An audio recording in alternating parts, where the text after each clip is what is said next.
Všimol si, že niekedy ti hodiny ukazujú 11 hodín, 12 hodín či 17 hodín. No, vždy je len teraz.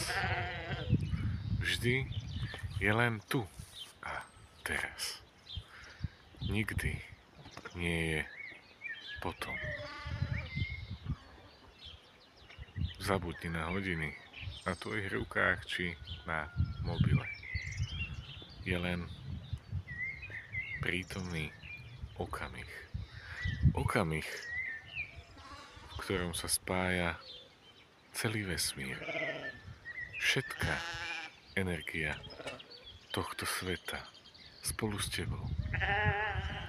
Aby si začal žiť ako Boží svet.